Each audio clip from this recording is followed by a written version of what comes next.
Hello everybody, my name is Chulan, and some of you might know me as a double Nameless player. At the end of the season, I believe I will end up in the top 100 of the global leaderboard. In today's video, I want to share with you guys about my build, my Mythic skills, my inner ways, and my attunements. I might be not the greatest Nameless user, but what I am going to share is my opinion about these weapons and my style of playing them. Just for some clarification, I am lucky enough to live where the East Coast server is being held, so my ping is around 4 to 5, sometimes even 3. So yes, I am a ping merchant. Before the update, I would not recommend you to play these two weapons unless you have a GFN, which is a cloud gaming service where your PC IP will be held directly in the server, so you will basically have like 0 ping. Or you can have like a good ping like me, or pings like 20 or 10. That would be like great ping for you to play double Nameless. After the update, you might be able to run the double Nameless better because the Nameless Q, the sword, will be a true combo, so that's make everything much easier for you to combo. Let's get started with what I use for Mythic skills. I would recommend you guys to always fully upgrade your Mythic skills after the patch done, because you always want the max potential and the damages that it gives you. For Drunken Poet and Dragon Breath, they are like the two commonly used with any weapons, and me as a Nameless player, I don't think it's an exception for me. Make sure you always use your Drunken Poet at the beginning and about to execute the opponent to be able to land your Dragon Breath after the execution. The reason why is because when your opponent is on fire, if you land your Drunken Poet 1-2, you will be able to combo out of it. But sometimes due to ping, because this game is heavily depends on ping, your Poet 1-2 might be not able to help you combo out of it, but they can still do like a solid damage. So I would say just do the Poet 1-2 into an opponent that's on fire. Another reason why Drunken Poets are great and they're really OP is because the tenacity that it gives you. I like to spam it a lot because if you land the second Poet, you can combo out of it. But if not, it's a way to not put yourself into a dangerous situation, because it's give you like tenacity whenever you spam it. However, you can still get punished if you spam it mindlessly, so use it with a strategy. One more thing about Dragon Breath, I like to let myself finish the animation, but if you're playing against like a Nameless Spear or Umbrella user, make sure you always cancel the Dragon Breath quickly after the execution and dash your way, because you don't want to get stunned and end up getting comboed by them. The most important Mythic skill that is gonna be your main source of damage as well as the outplay tool is the soaring spin. My build and play style is completely how you set up your stun and land the soaring spin first and the second thirst. It deals a lot of damage and chi damage, so make sure you always max it out first. Talent Strike or Yasha Rush. Every weapon will always need a different breaking skill. I prefer Talent Strike over Yasha Rush because the fast animation, but you can always run the Yasha Rush if you want. The Yasha Rush is good because it gives you the distant gaps.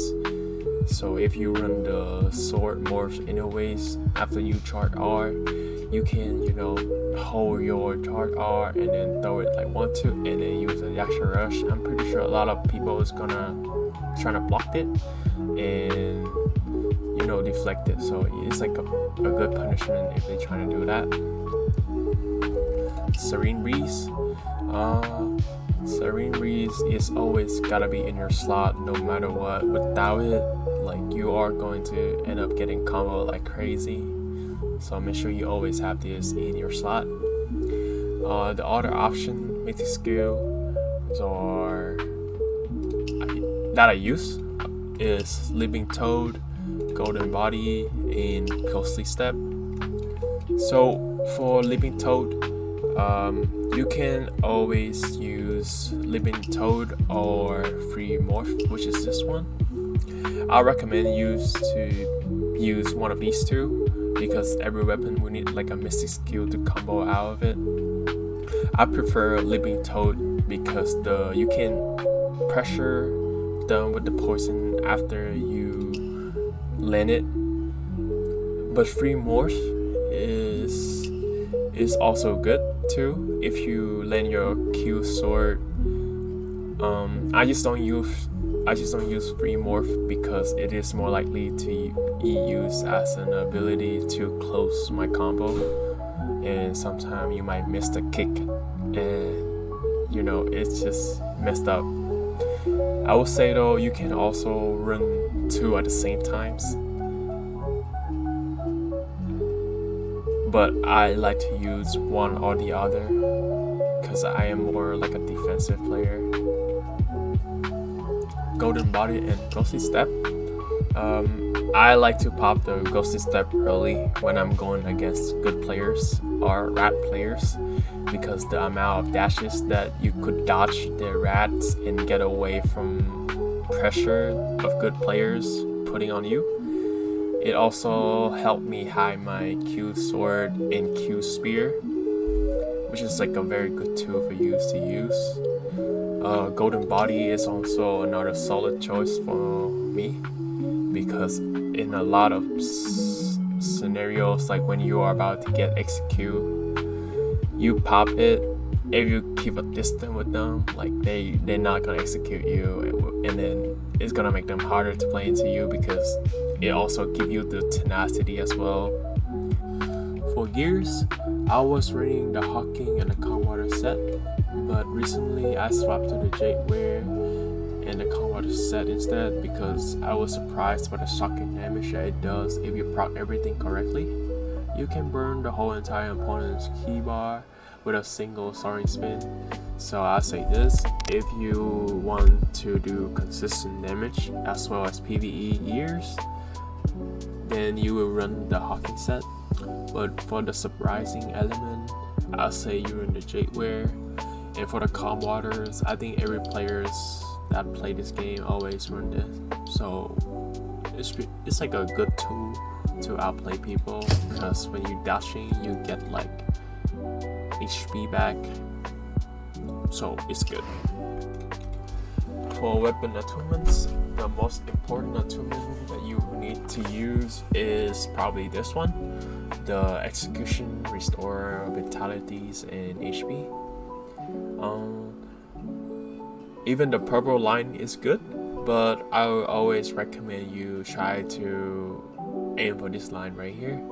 Even if you have like Retune Stone, like please use it to try to aim for this one. For the other weapons attunement, you can run however you like. It's like an optional one. You can run the PvE one, it's fine too. But for me, probably like the most optimal attunement that you can use for this one is do 15 bonus chi damage and recover 5 chi when hitting a non-defending unit with a counter attack skill. So basically, you holding your blocked, and when the opponent's trying to hit you, you will have like a low button right here, set divine counter. If you land your special skill spear into the divine counter, like it's like a guaranteed proc for you. For the helmet, I always run the gain tenacity after Serene Breeze, even if the purple one is fine, but trying to aim for the gold one. Other options are not too viable, so I would not recommend you to use it. For the chest piece, reduce damage taken 28% when you being staggered. This is good because you don't know what type of weapons you are going to go against. So this is probably the most viable option for you. Alright, for the legs and arm pieces, I always run the perfect dodging, give you 80% of the max HP, and the deflect give you chi back. These twos are probably the last attunement that I will tune like how I like it to be, because other options are also good and available too. But to me, the legs and arm pieces are focusing on the potential outplay and the surviving, not focusing on how you do damage. So you can run however you like, whatever you prefer. Now is the important attunement, the disc and the pendant. If you're running the Nameless spear for the second serene, then you can go ahead do it. But for me, if you are running like a double Nameless, you should always do the extra stun duration, because it's a guaranteed damage of the soaring spin for you if you land the stun. For the pendant, I used to run the sorry, let me show you. I used to run this one right here, the light attack. If you do like 5 stack of light attack on them, you will deal like 10% key damage, but it's too small for me in my opinion, so I didn't like it at all. You can also use the charge skill attunement as well, but I don't run the sword morph in a way, so I would not run it as well. That left me with the final option, which is this one right here, the physical penetration. Keep in mind the PvE attunement is also work in the PvP mode, so I also run this as well because this is probably the only viable option attunement, so I recommend you to use the PvE instead. For the bow and the rings, the bow you can run however you like it to. I don't think anyone care that much, but for the ring, this is important because if you use this one right here, looking for this passive ability, every 10 seconds you gain tenacity and a 15 damage reduction for 3 seconds when you trigger the bow and arrow skill, which is the aim one. When you aim the bow, like, you will get the tenacity and the 15% damage reduction. This is good because if you're playing against like a twin blade player, when they're on the rage mode, when you pull out the bow and you aim at them, you will have the tenacity as well as the damage reduction. So it's just like a very viable like option for you to, you know, remember, bring the bow out whenever you see like a twin blade rage mode. For anyways, I use the morale chant, fairy harvest, and evasive charge. The morale chant gives you the damage. The fairy harvest gives you vitalities for drinking poet spamming. Evasive charge for the survival tool. The final option you can do is either use the sword morph, or the light and shadow alike. If you prefer to play like a runner, then I recommend you to use the sword morph instead. Like, you know, you can keep distance with them, charge R, and, you know, try to close distance with them, and then throw another charge R into them. But if you want to play like a real G, like boxing with them, then I recommend you to use the light and shadow alike.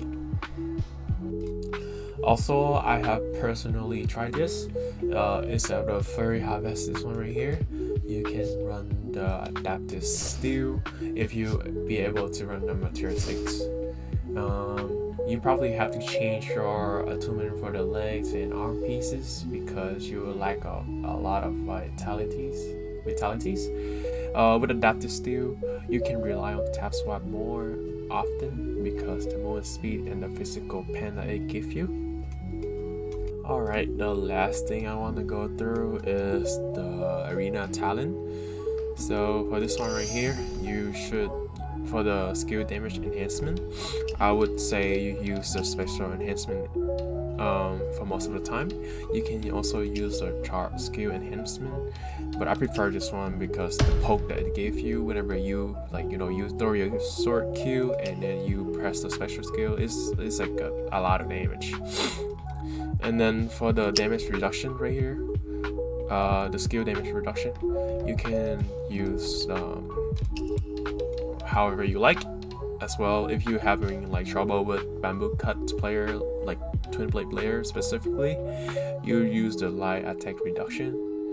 Or if you have like struggle with the umbrella bamboo cut, then you use the martial skill reduction.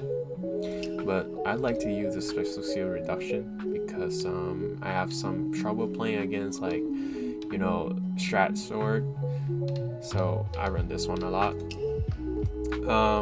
For the custom penetration, for the attribute penetration, I would say you do the bell strike because for the obvious reason, the Nameless is a bell strike weapon, so run it.